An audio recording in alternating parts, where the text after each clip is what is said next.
Bueno, Carmen, efectivamente el día de ayer justo se presentó el informe que da respuesta a 4 acciones de inconstitucionalidad presentadas por 2 partidos políticos, por Morena, por Nueva Alianza, por la Comisión Nacional de Derechos Humanos y la PGR.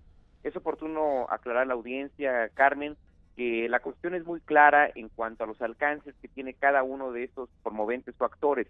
En el caso de los partidos políticos, solo pueden hacerlo en materia electoral.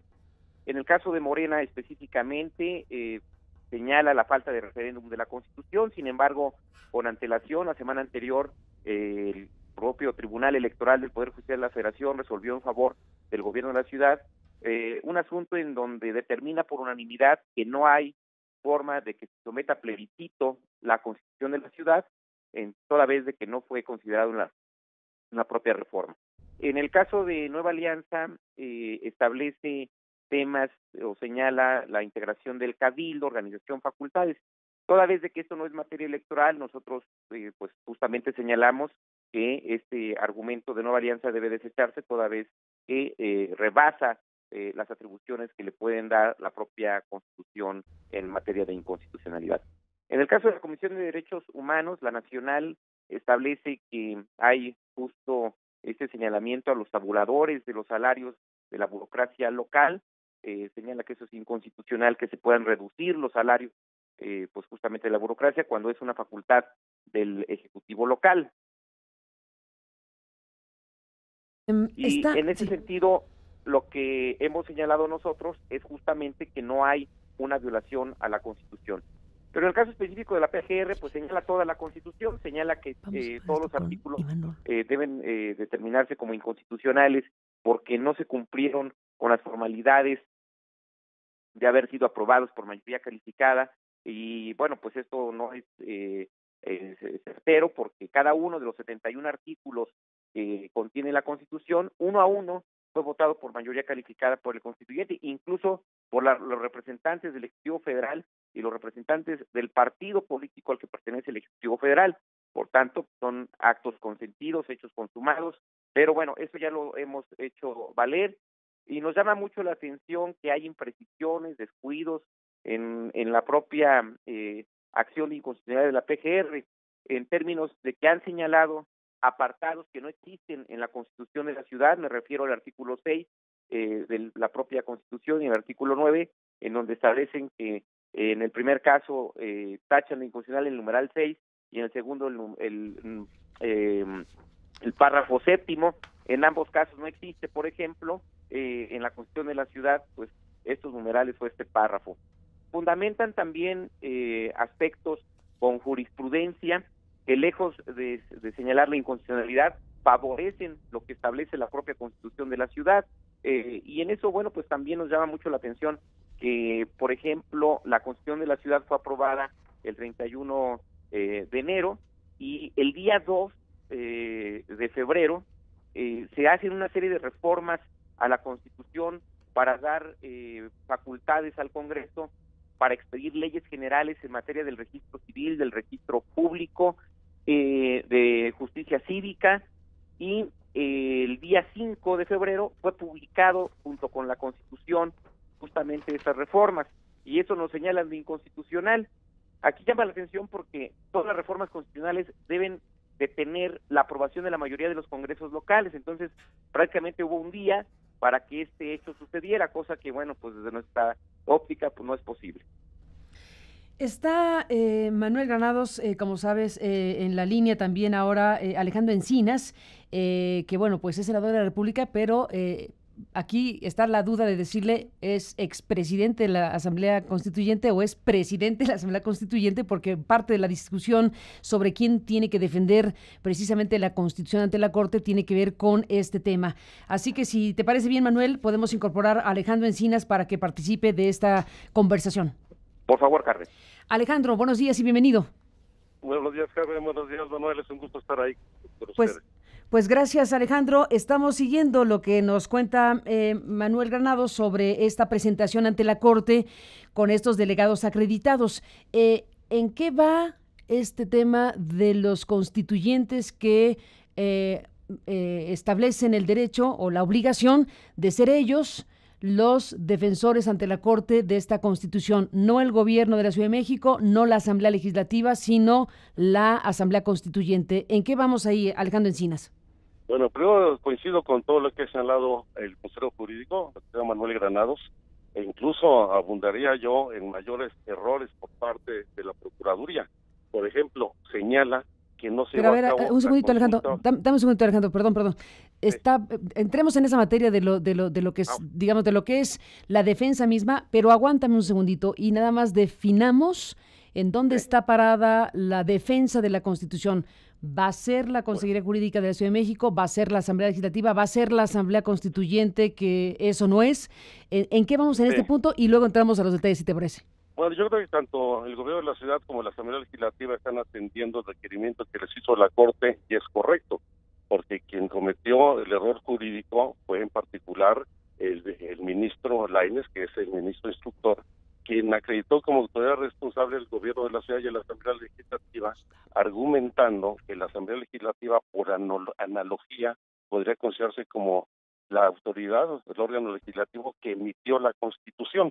Y en el caso de la Ciudad de México, que señala como autoridad promulgante, lo cual pues es indebido, porque el único órgano que llevó a cabo todo el proceso de elaboración, aprobación, emisión y envió para su publicación la Constitución fue la Asamblea Constituyente. Y si bien cesamos en nuestras funciones legislativas el 31 de enero, pues no se cesan nuestras responsabilidades como poder originario del que emana la Constitución. Y bueno, la Asamblea no emitió la Constitución, no formó parte en ningún momento del proceso de debate y elaboración de la Constitución. No le consta ninguno de los hechos que se dieron a lo largo de toda la discusión en la Asamblea Constituyente.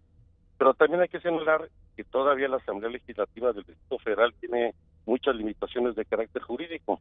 No forma parte del constituyente permanente, no tiene facultades para iniciar iniciativas de reforma constitucional, no tiene facultades para resolver sobre los términos de una constitución, ya que es el poder originario de donde emana.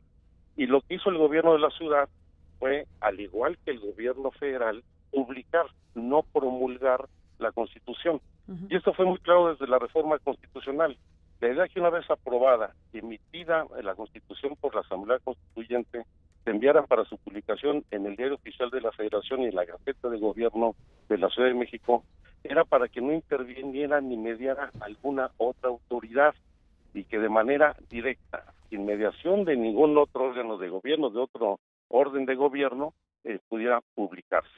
Hay que asumir que la fase de promulgación por parte del Ejecutivo Federal, los ejecutivos locales, es un momento procesal cuando ejercen su derecho a vetar alguna reforma. En este caso no. Aquí el acto jurídico que llevó a cabo el gobierno de la ciudad fue su publicación, al igual que el gobierno federal, y en todo caso, bajo la lógica de la propia Corte, pues la misma responsabilidad tendría el Ejecutivo Federal que el gobierno de la ciudad, porque lo publicó en los mismos términos y no se considera al Ejecutivo como promulgante. Entonces, la autoridad que emitió y publicó la Constitución de la Asamblea Constituyente, y por lo tanto siguen vigentes funciones y siguen siendo diputadas y diputados constituyentes sus integrantes, y por supuesto yo detento la personalidad jurídica de la Asamblea en mi carácter de presidente de la mesa directiva. ¿Qué dices, Manuel Granados, como jurídico de la ciudad?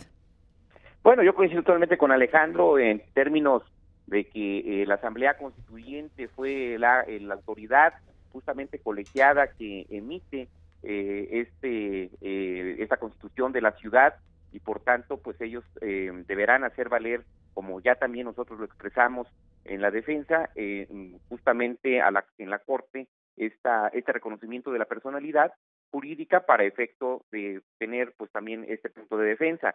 El riesgo que se corría pues es que ninguno contestara y de pronto nos quedáramos en un estado de indefensión. Por eso nosotros hemos acudido puntualmente a la Corte con justamente esta argumentación. Estaremos también apoyando todo lo que haga el senador Encinas en términos de esta solicitud a la Corte, para efecto de que sean reconocidos también en términos de tener la representación. Veo en el comunicado, Manuel, que mencionan que bueno, pues estuviste ahí en la Corte y que estuviste acompañado, aquí le ponen de exdiputados constituyentes y de integrantes de los grupos redactores, etcétera. ¿Quién acompaña? No acompaña, perdón. ¿Quién está dentro de este grupo, si es que están dentro de este grupo de 60 delegados acreditados de los que son o fueron constituyentes según cada quien lo interprete? Bueno, en el caso específico, por ejemplo, Porfirio Muñoz Ledo, que fue coordinador del grupo redactor y a su vez también fue diputado constituyente, Clara Hussitman, que fue parte también del grupo redactor y que también fue, digamos, diputada constituyente, Lorkin Castañeda, y bueno, en el caso específico se han acreditado también a quienes participaron en este proceso, no de ahora, sino de hace varios años, como el ingeniero Cuauhtémoc Cárdenas, como Ifigenia Martínez, que también, bueno, pues diputada constituyente y que fue parte del grupo redactor, acompañados de un grupo muy amplio de juristas de primer nivel de la UNAM, en donde estaremos todos solicitando, ya incluso lo hicimos por escrito el día de ayer, que estas audiencias sean públicas y que se llame también a la sociedad y a los grupos que participaron en la conformación de la propia Constitución. Dejamos aquí, si les parece, Manuel Granados, Alejandro Encinas, la parte sobre quién debe defender la Constitución ante la Corte y esto que aquí está, bueno, pues en estos términos.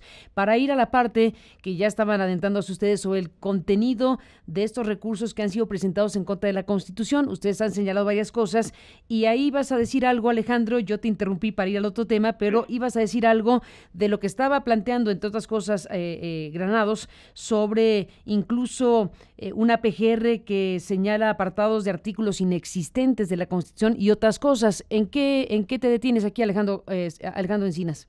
Bueno, en dos cuestiones. La primera, yo creo que es evidente, o por lo menos hay la presunción, de que la Procuraduría empezó a elaborar este recurso para controvertir y prestar la acción de constitucionalidad y inconstitucionalidad con el proyecto original que presentó el jefe del gobierno.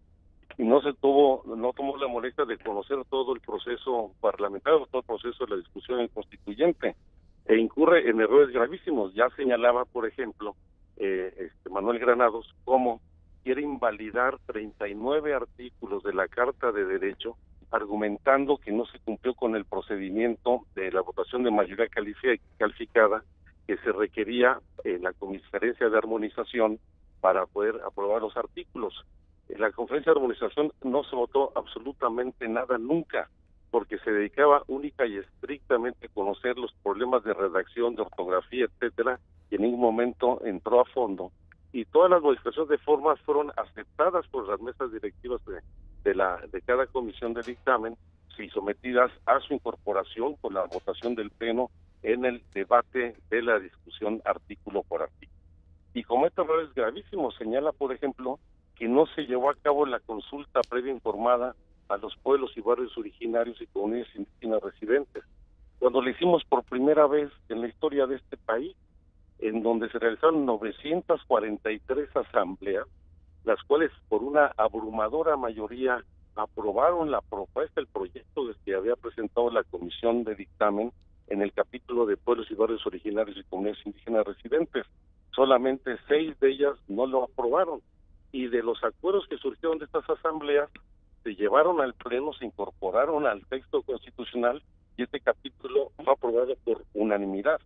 Y hay algunas, la verdad es que hay una falta de responsabilidad en algunas afirmaciones, como por ejemplo cuando señala que al reconocer en la Constitución a todas las estructuras familiares y darles su pleno reconocimiento, reconocerlas como sujetos de derecho, lo que estamos alentando es la poligamia. Y la verdad es que yo creo que hay dolo, hay mala fe, y más que una situación de carácter jurídico, creo que aquí hay un debate político, ideológico, sobre la visión no solo de ciudad, sino de país y de ejercicio de libertades y derechos que queremos para todos los mexicanos. ¿Cuáles son tus observaciones, Manuel Granados, sobre los varios recursos en contra de la Constitución, además de los que menciona Alejandro Encinas? Bueno, hay que hacer la distinción, Carmen, para la audiencia, que son dos momentos distintos. Una son las acciones de inconstitucionalidad a las que se les dio respuesta el día de ayer. Las acciones de inconstitucionalidad tienen que ver cuando una norma, una ley, se dice es contraria al texto de la Constitución Federal. Y por otro lado, hay controversias constitucionales que dirimen, digamos, la competencia entre uno y otro ente. Estas controversias constitucionales todavía no se responden, tenemos todavía pues justamente plazo para darle respuesta, y estas fueron las que presentaron pues el Tribunal Superior de Justicia, la Consejería Jurídica del Ejecutivo Federal, y que sobre esas controversias también estaremos dando puntual respuesta en los próximos días. Pues estaremos en comunicación, si me lo permiten, Alejandro Encinas, Manuel Granados, con este tema de enorme importancia. Vamos a ver qué va sucediendo en el camino con la parte misma de la defensa de la Constitución de la Ciudad de México, quiénes y cómo, y por otro lado el contenido mismo de lo que están siendo estos recursos presentados ante la Corte. Gracias, Manuel, gracias, Alejandro, a los dos por estar aquí y nos mantenemos en contacto.